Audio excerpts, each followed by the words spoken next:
জগদ্ধাত্রী পুজো কেটে গেছে প্রায় 18-20 দিন হতে চললো। আর আমি এখন তোমাদের সাথে ব্লগগুলো শেয়ার করছি। আসলে এত ভিডিওস জমে গেছেন, আমি এডিট করারই টাইম পাচ্ছি না। তো এই দিনটা ছিল জগদ্ধাত্রী পুজোর আগের দিন, মানে 29 তারিখ নভেম্বরের।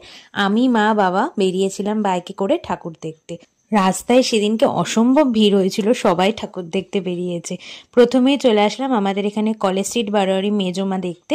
তারপরে আমরা পাশেই আরেকটা বারোয়ারি ছিল মালোপাড়ার মা জলেশ্বরী।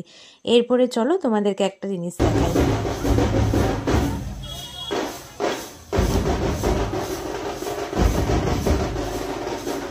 এইটা হচ্ছে গোলাপটি বারোয়ারি। এখানে থিমটা করেছিল বাংলা সাহিত্য চর্চা নিয়ে, মানে বর্ণ পরিচয়, সাহিত্যিকরা, এইটা নিয়েই আমি যতদূর বুঝতে পারলাম। আর এখানে মায়ের সাজটা না পানের ঢাকের সাজের মধ্যে করে।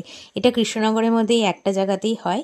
তারপরে চলে আসলাম আমাদের এখানে পাত্রবাজারের স্বীকৃতি ক্লাবে। এখানে থিমটা করেছিল ব্যাঙ্গালোরের হোয়াইটফিল্ড ইস্কন মন্দির।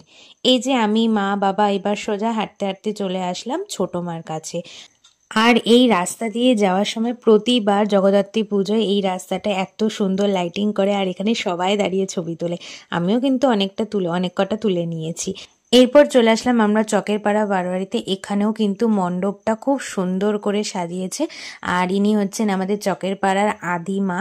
সবশেষে বাড়ি ঢোকার আগে আমাদের কৃষ্ণনগরের রাজরানী বুড়িমাকে দর্শন করতে চলে আসলাম। যাকে দর্শন না করলে মনে হলো ঠাকুরটাই আমি দেখলাম না।